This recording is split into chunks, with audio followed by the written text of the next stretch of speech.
The NFL Combine, where you're poked, prodded, measured, you run, you jump, you catch, you throw, you interview, and then they say, we grade you. So let's take a look how it all went down on a very interesting day.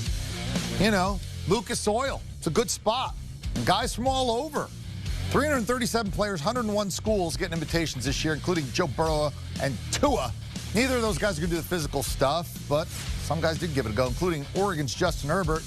Really, quarterbacks dominated the day, and he's the third-ranked quarterback in the 2020 draft and ran a 40 a couple times. First attempt, 4.71. Second attempt, 4.68, so very reputable. Our Ryan Wilson saying Herbert has all the physical attributes, maybe even could benefit from watching for a year.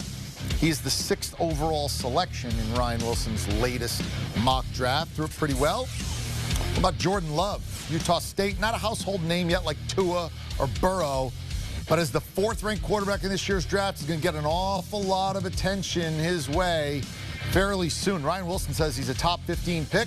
The big fella ran a 4.74, is his best time in the 40. And then spun it pretty well. Found his receivers, did we need to do.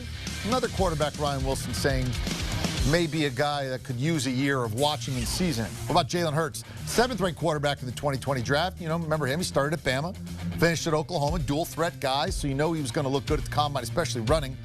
His second attempt, 4.59, second fastest 40-yard dash for quarterbacks, and he can also throw it pretty well, too.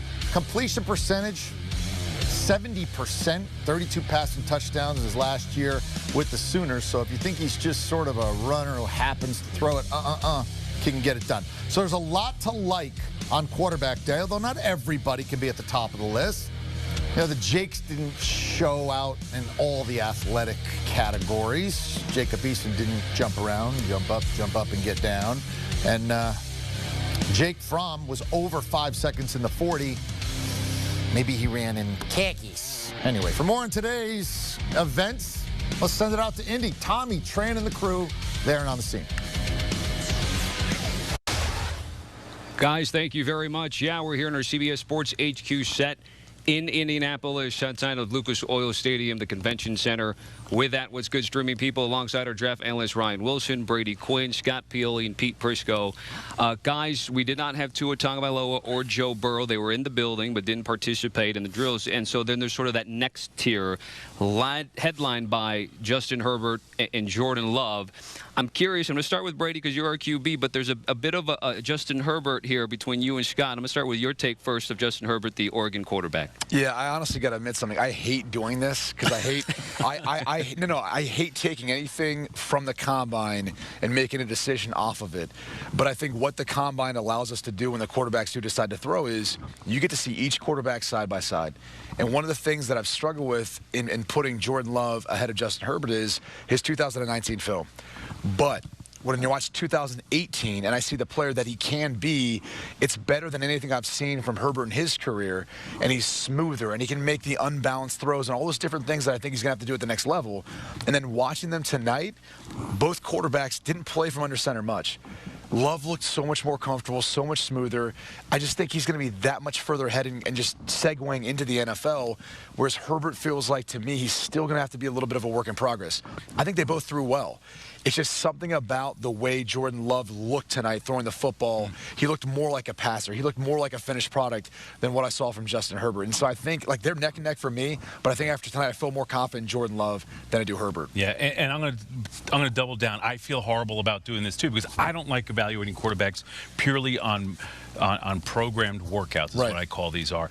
But I thought Justin Herbert threw the ball well. Yeah. I had a chance to see him twice in person at practice in Eugene and was okay with him. I just thought he threw the ball well tonight. To me, what I love to get out of this, I know we're talking about workouts right now, but what I love to get out of the quarterbacks during time like this is following them around and having your scouts or being there yourself, watching them during the week to see who follows. Because the most important job of a quarterback isn't what they do in these workouts. It's nice to see them throw. It's good to see the velocity. It's good to see their accuracy.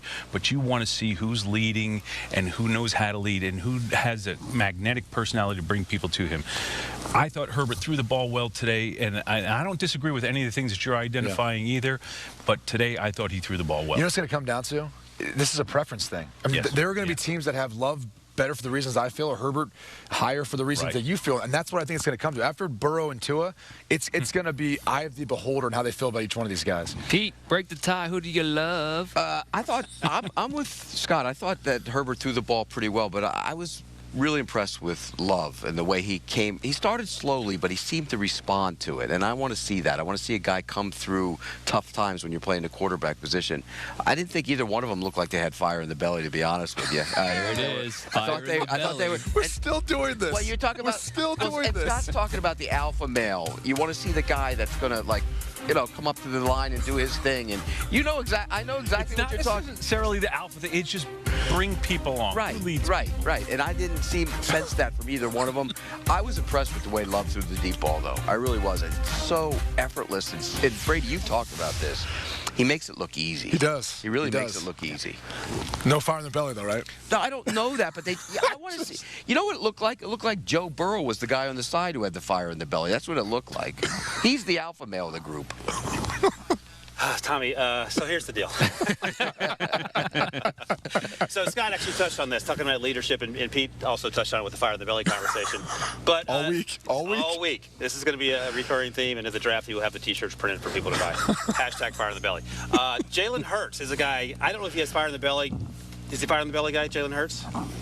Hey, he is to me. Well, He's a leader, though. No, that's what Scott but was he also smiled after he got yanked out of the national championship game, so I got to question that a little bit. Jeez, here we go. I think to Scott's point, if you followed him around at the Senior Bowl and you followed him around this week at Alabama, at Oklahoma, he's a leader. And I think as you don't want to put too much into this week, but he had a pretty good Senior Bowl. He just got lost in the mix with the Jordan Loves and the Justin Herberts getting all the attention. And the fact that he ran a 4.6, 4.59 tonight was a huge deal for me, because I feel like, and I've said this for a while, I'm fine with him wanting to be a quarterback, even though people have asked him to do other things.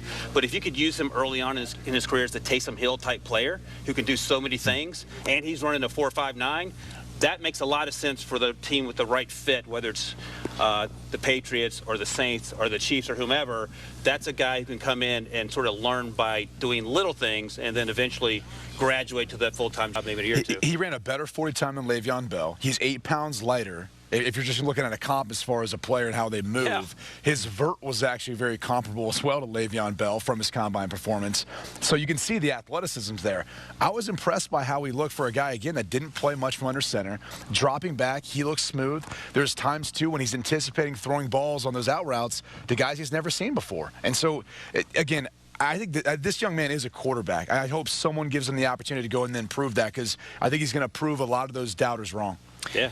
So when we talk about this quarterback group, I think when we say Tua and Joe, one tier, right? And we're talking about Justin Herbert and Jordan Love, another tier. And then there's sort of the tier below that, which has a Jalen Hurts, a Jake Fromm, a Jacob Eason. I'm curious to get your guys' thoughts, each of who you maybe think helped their case the most tonight inside Lucas Oil there. For me, it's Jacob Eason. And I thought he ran a little bit better than I thought. You know, we kind of dogged him for not having a big vertical, but, you know, so be it. Hopefully he's not going to be having to jumping over many people out there. But the arm strength was really on display, and that's always what's going to wow, I think, a lot of NFL scouts and evaluators. But he was pretty accurate as well, and I think for a guy who hasn't played a ton of football as a starter, he looked pretty poised for the moment and all of that. And I think the biggest question, Pete, is does he have fire in the belly, right? That's going to be the biggest question, right?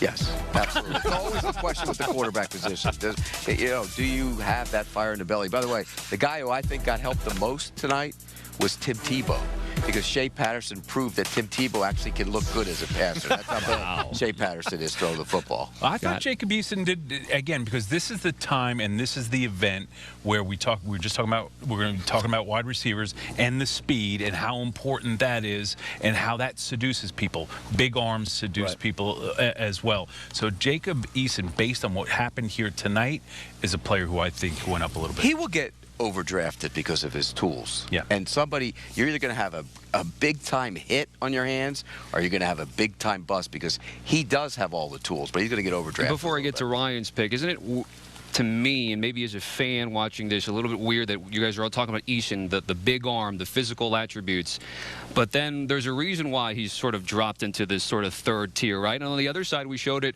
guys that maybe have struggled, a Jake Fromm, with all the measurables go against him, and yet in college at Georgia who's doing all the right things for a power program. It's just interesting, a dynamic I see there. Yeah, I'll just say this. I'm sorry, Brady, but to me, what those two guys have that we just talked about in Hurts and Fromm is they're winners. They've won a lot of football games. And again, I know we're talking about the combine right now, but I think when you start looking at things after the combine now, too, you can't walk away from winners. Right. No, it's 100% true. And that's why I am a Jake Fromm fan. However, when you compare, Fromm and Eason, when you're talking about that next tier, there's a stark contrast between the two. Fromm is successful. He obviously beat him out in the first place. And, but he's limited on the upside. He's limited as far as some of the things he's going to be able to do, but he's way more experienced. So you got more of a finished product. Whereas Eason, I think, is still, a work in the making. He's still got a lot of upside, less experience, though. And I think there's times, too, when you saw some of that, inexperience impact him in Washington this year. So you just got to understand what you're bringing on your roster and hopefully have a plan to help develop him so you can maximize that potential of what Jacob Eason is. It's pretty amazing when you think about it. Fromm beat out two guys that are going to be drafted higher than he will be. Yeah. I mean, that's basically what happened. Eason as well as Justin Fields next year. Yeah. I actually feel like both. I wish Fromm and Eason both had come back, but for different reasons. As Brady mentioned, Eason's inexperienced, and I think the first half of the season he was lights out, especially when there was no pressure. And I was actually blown away, despite his arm strength, on the short and intermediate passes. He was one of the most accurate guys in college football, and it was sort of nuts to watch. But then once the pressure came, I think the second half of the season, maybe he got tired. He sort of fell apart. So that's what you're working with. And with Jake Fromm, I almost wish he had come back and sort of had some sort of Joe Burrow reawakening. I don't know if that would have happened, but as we talked about, the measurables aren't there, and maybe he finds a way to get stronger. We know he's smart.